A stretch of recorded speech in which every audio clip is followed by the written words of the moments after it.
Welcome back to the Deep Dive. Today, we're getting into one of the most fascinating case studies in destiny reversal.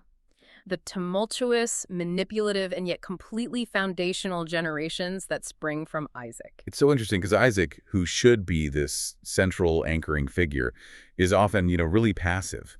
His story is defined less by his own choices and more by the ambitions and the deceptions of everyone around him. His father, his wife, his sons. Exactly. They're the ones driving the action. Okay, so let's unpack that.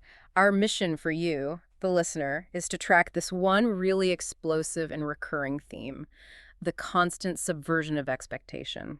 The younger son, the second choice, somehow always prevails. It's a pattern that gets set in stone right as the patriarch Abraham exits the stage. He lives to be 175. A life full of years, as the source says. And it's this moment of significant ritual. His two oldest sons, Isaac and Ishmael, they actually come back together to bury him. A brief moment of unity. Mm-hmm. But the estate planning is where the real separation happens. Right. The sources are crystal clear. Abraham left everything he owned to Isaac. But, he had other sons from his second wife, Keturah, and his concubines. So what happens to them? Well, what he did was pretty strategic. He gave them gifts, sure, but then he sent them away to the land of the east. While he was still alive. That detail speaks volumes, doesn't it? It's not just about money. It's about cleanly segregating the covenant lineage. Isaac gets everything, and the sons of the east are literally moved off the stage. No future disputes. Okay, so Isaac steps into this immense wealth, but the next big event shows he also inherited some of his father's less than confident habits. He has. A famine hits, and he journeys to Gerar to the Philistine king Abimelech. And right before this crisis, God appears and confirms the covenant to him, reiterates the whole promise made to Abraham descendants, blessings for all nations, the whole deal. But immediately after that divine assurance, Isaac completely succumbs to human fear. He tells the sister lie. I find that so humanizing. Here's the covenant bearer, and his first instinct is paranoia. And here's where it gets interesting.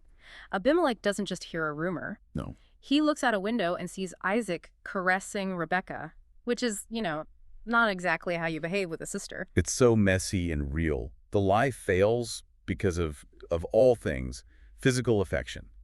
And Abimelech is furious. Not just at the lie, but because Isaac put the whole community at risk. Because if any man had taken Rebekah, they would have sinned without even knowing it? Exactly. So Abimelech ends up having to protect the guy who deceived him. He issues an order that anyone who harms Isaac or Rebekah will be put to death. So Isaac's prosperity just explodes after this. He plants crops, reaps 100-fold, and becomes, envied. Which, of course, immediately leads to conflict. The Philistines start stopping up the wells that Abraham's servants had dug. And Isaac's response is this beautiful metaphor for his life. He redigs the old wells, renaming them after his struggles. The first one he reclaims is Esek, which means dispute. The second is Sitnah, opposition. It's only when he finally moves away and digs a third well that no one quarrels over that he names it Rehoboth. Room, a place to flourish. Yeah. And his power and this evident divine favor, it's so strong that King Abimelech himself travels to make a treaty with him, saying, "We saw clearly that the Lord was with you." Which brings us to the next generation, where the quiet Isaac is paired with the fiercely active Rebekah. Isaac marries her at 40, but they're childless for a while until he prays for her. She becomes pregnant with twins, Yeah. and the conflict starts immediately in the womb. The babies were jostling inside her, which leads to the prophecy that becomes the anchor for this whole deep dive. Two nations will be separated, and the older will serve the younger. And physical differences at birth just, define their entire lives. Esau comes out first, red and hairy, the rugged hunter, a man of the open country. Isaac loved him because he liked wild game. And then there's Jacob, literally grasping Esau's heel. His name even means supplanter or heel grabber. He was the quiet one, the tent dweller, and Rebekah loved him. And this parental favoritism leads directly to the first major reversal. It's sealed not in some grand ceremony, but over a bowl of red stew. Jacob's cooking. Esau comes back from the hunt, famished, and asks for some. And Jacob just seizes the moment. He demands the birthright, the entire generational legacy, in exchange for the stew. It's unbelievable. And Esau, focused only on his hunger, just says, "I'm about to die. What good is the birthright to me?" He swears an oath and sells it. And the text concludes with this damning sentence. He despised his birthright. That's the key, isn't it? He saw no value in the future, only in the immediate. It makes the deception that follows feel almost narratively justified. It does, because Jacob, for all his flaws, at least valued the covenant. But the birthright is just step one. The blessing is what confirms destiny. So when Isaac is old and blind, he asks Esau to go hunt for him so he can give him the formal, irreversible blessing. But Rebekah overhears, and she acts fast. She orchestrates the whole thing. The goats, Esau's clothes that smell of the field, the goat skins on Jacob's smooth hands and neck. A total sensory manipulation. And Isaac is so suspicious, he says that line, the voice is the voice of Jacob, but the hands are the hands of Esau. But the disguise just barely works. And Isaac gives him the blessing. Dominance over nations, over his brothers. The full transfer of Abraham's covenantal favor. The fallout is, it's immediate and violent. Esau returns, realizes what happened, and just cries out. The sources say Isaac trembled uncontrollably when he understood the deception. But he confirms it's too late. Jacob will be blessed. Esau is left with his diminished blessing to live by the sword and serve his brother. And he vows to kill Jacob. So Rebekah sends Jacob running for his life to her brother Laban. Jacob is now a refugee. And on the run, he has that famous dream at Bethel. The stairway to heaven, the angels, and God reiterating the covenant promise to him. It gives him direction, but he's about to meet his match in cunning, his uncle Laban. Oh, yes. He arrives, sees Rachel at the well, and has this big romantic moment, rolling the stone away for her. And he agrees to work 7 years for her. But when the time is up, Laban pulls the ultimate counter-deception. It's perfect cosmic karma, isn't it? The trickster gets tricked. Laban substitutes Leah, the older daughter, in the dark wedding tent, and his excuse: "It is not our custom to give the younger before the firstborn." He uses the very custom Jacob just violated against him. So Jacob ends up working another 7 years for Rachel, and the next 20 years are just this masterclass in domestic rivalry. Constant competition between Leah, Rachel, their two servants. Yeah. It's how we get the 12 sons. There's even that story where Rachel trades a night with Jacob for some mandrake plants, hoping they'd help her conceive. Everything is a transaction. Eventually, Jacob knows he needs to leave. He makes a deal with Laban for his wages, all the speckled, spotted, or dark livestock. And Laban, ever the schemer, immediately removes all those animals from the flock. But Jacob counters. He takes these branches, peels them to make white stripes, and puts them in the watering troughs when the stronger animals were mating. And it works. The stronger offspring are born speckled and spotted. They belong to Jacob. He becomes incredibly wealthy, despite Laban changing his wages 10 times. So Jacob has to flee in secret. And on the way out, Rachel pulls one final deception. She steals her father's household gods. When Laban catches up and searches their tents, she hides them under her camel saddle. And she tells him she can't get up because she's menstruating. Laban can't search there because of cultural norms, and he's totally outsmarted. So with Laban behind him, Jacob has to face his original fear: Esau, who's coming with 400 men.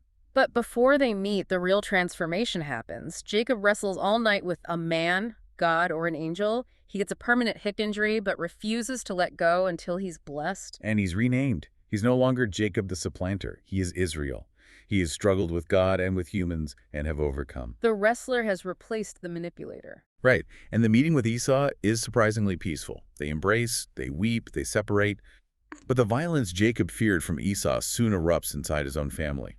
The brutal incident with the Dinah, his sons Simeon and Levi respond with such cruelty, tricking the men of Shechem into circumcision and then slaughtering them while they're vulnerable. It's a shocking level of brutality, and it foreshadows what these brothers are capable of. And this capacity for cruelty sets the stage for the final and greatest reversal of fortune in the whole saga, Joseph. Joseph, the favorite son with the ornate robe. His dreams, the bowing sheaves, the bowing sun, moon, and stars, they just fuel his brother's hatred until they sell him for 20 shekels of silver. And his story is just this profound cycle of reversal. He goes from slave to being falsely accused by Potiphar's wife to prison. But even there, his ability to interpret dreams signals his destiny. 2 years later, Pharaoh has his dreams. The 7 fat cows and 7 thin cows. The cupbearer finally remembers Joseph. And Joseph doesn't just interpret the dreams. 7 years of plenty, 7 years of famine. He immediately proposes a national economic plan. Store 1/5 of the harvest. It's so brilliant that Pharaoh makes him second in command of all Egypt, at 30 years old. So when the famine hits, his 10 brothers come to Egypt for grain. And they bow down to him. The first dream comes true. He recognizes them, but they don't recognize him. And he tests them hard. He accuses them of being spies, holds Simeon hostage, and demands they bring Benjamin. Then he puts their silver back in their sacks, which terrifies them. On the second trip, Judah steps up and guarantees Benjamin's safety, showing real change. But Joseph tests them one last time, planting his silver cup in Benjamin's sack. When it's found, Judah offers himself as a slave in Benjamin's place. And that act of selfless sacrifice is what finally breaks Joseph. He sees they've changed. He reveals himself, weeping, and he says the single most important line in this whole narrative. You intended to harm me, but God intended it for good, the saving of many lives. It's just incredible. So the whole family moves to Goshen in Egypt, and during the famine, Joseph establishes this permanent 20% tax for the pharaoh, basically centralizing the entire Egyptian economy. And the story ends with one last poignant reversal. Jacob, old and blind, goes to bless Joseph's two sons. Ephraim and Manasseh. Right. And Joseph positions them so the older, Manasseh, will get the main blessing from Jacob's right hand. But Jacob intentionally crosses his hands, putting his right hand on the younger son, Ephraim. Joseph tries to correct him, but Jacob says, I know, my son, I know. His younger brother will be greater than he. The pattern holds right to the very end. So we've tracked this powerful thread. The younger prevails over the older. Isaac over Ishmael, Jacob over Esau, Joseph over his brothers, and Ephraim over Manasseh. It's consistently the second choice who inherits the promise. The whole narrative seems to argue that destiny isn't fixed by birth order. It's constantly being shaped and inverted by human action, deception, ambition, suffering, all of it woven into what Joseph calls a greater plan.